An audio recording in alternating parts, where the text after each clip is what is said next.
គ្រាន់តែបានយល់ស្គាល់ខាងត្រាចិនលួចប្រាថ្នាលើស្រី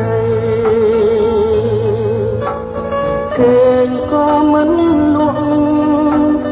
នឹកស្រមៃឃើញតែខាងស្រីជាប់នឹងនេត្រា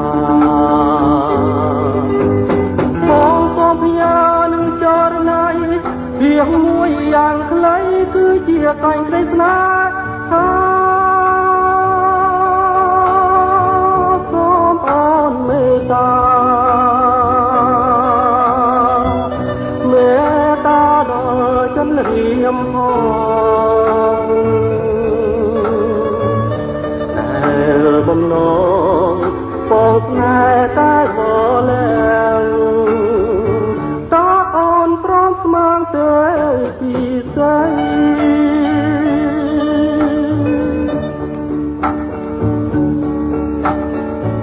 ខាងត្រាស្រទន់មានមន្តស្នេហ៍ល្អប៉ុនគេក្នុងលោកី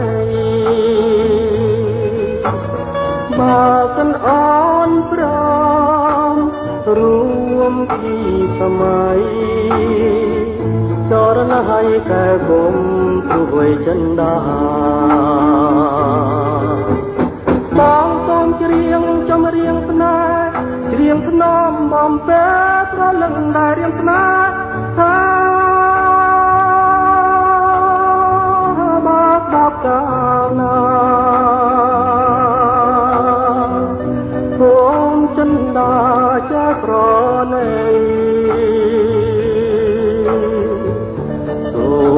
ចិត្តថ្លៃចែកខន្តីសនដ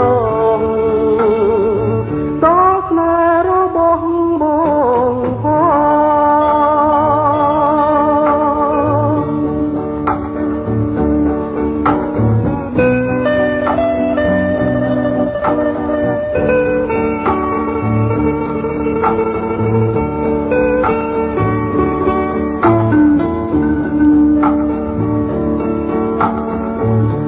ងត្រាស្រទន់មានមន្តស្នេហ៍ល្អប៉ុនគេក្នុងលោកីបើសិនអូនព្រម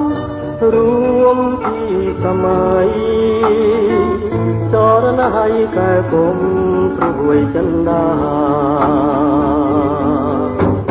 បងសូមច្រៀងចម្រៀងស្នេហ៍ច្រៀងថ្នមបំពេប្រលឹងដែលរៀមស្នេហ៍មកដល់កាលណា